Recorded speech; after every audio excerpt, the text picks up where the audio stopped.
여러분 안녕하세요. 캘리파니 홈즈의 캘리파니입니다. 오늘은 미국 집 구경을 준비한 것이 아니라 집을 구입하실 때 필요한 정보와 그리고 요령에 대해서 준비해 보도록 하겠습니다. 사실 제가 어제 저희 구독자분 중에 한 분이 전화를 주셔서 만나 뵀는데요. 이분은 한국에서 집을 구입해 보셨고 한국에 또 실제로 집이 있는데 미국에서는 집을 구입해 본 적이 없으신 거예요. 막연히 영상으로 보고 집을 구입해야지 라고 하셔서 만나 뵀는데 만나 뵙고 보니까 집을 구입할 때 준비하셔야 되는 것들이 준비가 안 되어 있는 상황이라서 범위도 넓고 갈피를 잡지 못하고 계신 상황이었습니다.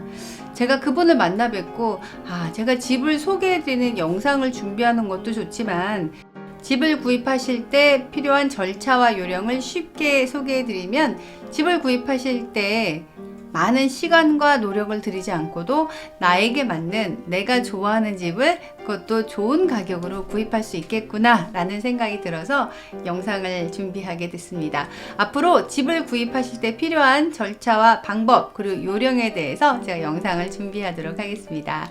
오늘은 첫 시간으로 나 집을 좀 사볼까? 입니다. 어떤 걸 준비해야 될까요? 그 첫 번째는요, 버젯입니다. 보통 한 20% 정도의 다운페이를 하고 계십니다. 개개인의 컨디션에 따라서 조금 적게 하실 수도 있고 30% 이상 다운을 하실 수도 있는데요. 예를 들어서 50만 불짜리의 집을 구입하신다. 한국 돈으로 계산하면 환율을 1000으로 따진다고 가정을 해서 한 5억 정도의 집을 구입하신다고 할 때요. 다운페이 금액은 10만 불, 즉 1억이 필요하게 되는 거죠. 이 정도 하셔야지 이자를 잘 받으실 수 있고요. 또 개개인의 컨디션에 따라서 이자율은 다르게 나올 수도 있습니다. 그리고 융자 금액이 어느 정도 나올까를 생각을 해 보셔야 되는데요. 융자 금액이 50만 불이 나오는데 그 금액이 얼마 나올지 몰라서 70만 불, 100만 불대의 집을 찾고 계셨는데 마음에 드는 집이 딱 나왔어요. 그러면 융자가 안 나와서 그 집을 놓쳐야 되면 정말 속상하잖아요. 그래서 본인의 인컴과 그리고 크레딧에 따라서 어느 정도의 융자가 나오는지 미리 알아보는 프리 어프루브 레터를 받으실 것을 권해드립니다. 사실 이 프리 어프루브 레터 PQ는요, 저희가 집이 마음에 들으셔서 오퍼, 즉 사겠다는 그 계약서를 제출을 할 때 그때도 이 PQ 프리 어프루브 레터 융자 사전 승인서를 제출을 해야 되니까요. 미리 받아 놓으시는 걸 권장해 드리고요. 받으신 후에 90일 동안 사용이 가능하십니다. 그래도 아직 구체적인 계획을 세우지 않으시는 분들, 이제 조금의 자본이 있어서 집을 좀 사볼까 하는데 선뜻 융자 사전 승인서를 받기 꺼려지시는 분들은 본인이 직접 어느 정도 되는지 알아보실 수가 있는데요. 이거는 대략이니까 참고하시기 바라고요. 구글에 가시면 몰기지 칼큘레이터가 있는데요. 그곳에 들어가셔서 구입 금액에 다운페이를 제외한 나머지 금액이 융자 금액이니까요. 융자 금액을 넣으시고 요즘 이자율보다 조금 더 높게 잡으시는 게 더 안전할 것 같아요. 넣으시면 30년 고정으로 해서 한 달 페이먼트가 얼마가 나오는지 나옵니다. 대략 그 정도라고 생각을 하시고 융자 금액은요. 그 금액에 곱하기 3, 3배가 수입이 되어야지 융자가 승인이 난다고 보시면 되겠습니다.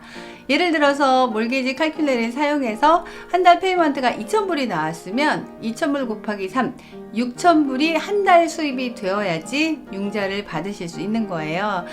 이것은 크레딧 700점 이상 그리고 30년 고정 컨벤션 론을 받으셨을 때의 경우이고요. 융자 종류에 따라서 이자율은 달라질 수 있습니다.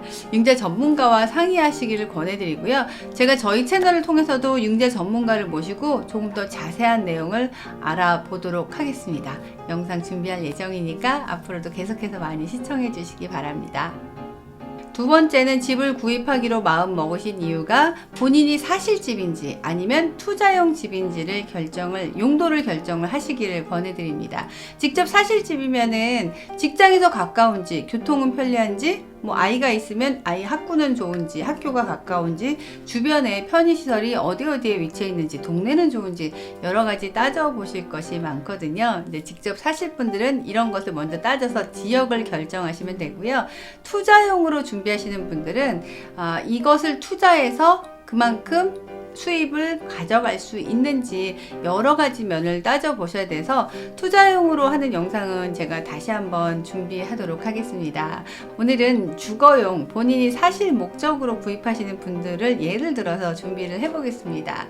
자, 먼저 한인타운에 나는 거주하고 싶다라고 생각하시는 분들, 한인타운은 다운타운 직장도 가깝고 또 그 안에 모든 편의시설이 많이 있고 식당, 음식점이 많이 있어서 한인타운을 선호하시는 분들이 계시는데요. 만약에 한인타운에 나는 집을 구입하고 싶다라고 생각을 하셨으면 한인타운 안에서도 어느 지역이 가장 안전한 지역인지를 생각해 보셔야 되는데요. 보통 저희가 한인타운은 벌먼부터 웨스턴까지 그리고 베벌리부터 올림픽까지를 가장 프라임 로케이션 안전한 지역으로 보고 있습니다. 그리고 웨스턴 아래쪽부터 베벌리 힐스 방면은 행콕파크 지역이라고 해서 집값이 좀 높은 부촌 지역으로 꼽히고 있습니다. 자, 그래서 한인타운을 지역으로 결정을 하셨으면 세 번째는 집을 쇼핑하시면 되겠습니다. 자, 그런데 범위가 넓지 않게 잡으시는 게 좋아요. 앞에 제가 버젯 소개해 드릴 때 론 금액과 여러분의 인컴을 비교해서 어느 정도 금액대의 집을 구입하실 수 있는지를 먼저 결정하시라고 했는데요. 그렇게 봤을 때 나는 한 60만 불 정도의 집은 구입할 수 있을 것 같다라고 생각하시면 60만 불까지의 집을 결정을 하시면 되겠고요. 그리고 가족 수에 따라서 방이 2개 아니면 3개, 방이 1개면 되겠다. 방의 개수를 결정을 하시면 더욱더 범위가 좁아지니까 쇼핑하실 때 편리하십니다. 나는 오래된 집은 싫어. 그러면 뭐 최근의 집으로 2000년 이상 뭐 이런 식으로 범위를 결정하시면 이제 집이 범위가 줄어들죠. 그리고 그 안에서 여러분이 사진과 설명을 보시고 이 집은 보고 싶다 하면은 약속을 잡으시면 되겠습니다. 지금 보시는 화면은 저희 에이전트들이 집을 찾아드릴 때 보는 MLS라는 화면이에요. 여러분들이 직접 보실 수는 없고요. 에이전트의 도움을 받으시면 조금 더 계획적으로 집을 보실 수 있으니까요. 아, 그리고 어제 만난 손님은 이런 질문을 하셨어요. 그러면 에이전트에게 사례는 대가는 어떻게 지불을 해야 되나요? 라고 하셨는데 그 에이전트의 대가는 집을 파시는 셀러 쪽에서 바이어와 셀러 그 에이전트의 커미션을 모두 다 지불하기 때문에 집을 보시는 분들은 에이전트에게 어떠한 대가도 지불하지 않으셔도 되니까요. 마음 편하게 전문가의 도움을 좀 받으시면 좋겠습니다. 그리고 네 번째는 집의 사진과 설명을 보시고 마음에 드는 집을 선정하셔서 약속을 잡아서 집을 보러 가시면 되는데요. 보러 가시기 전에 PEAD라는 코로나 서류에 사인을 해서 먼저 보내주어야 약속을 잡으실 수 있습니다. 오늘은 나 집을 사볼까? 라고 시작하시는 분들을 위한 영상을 준비해 봤습니다. 도움이 되시기 바라고요. 다음 영상에서는 집을 구입하실 때 절차, 에스크로 과정에 대해서 소개를 해 드리도록 하겠습니다. 구독, 좋아요 부탁드리고요. 저는 또 다음 영상에서 찾아뵙겠습니다. 여러분 어디 가지 마세요.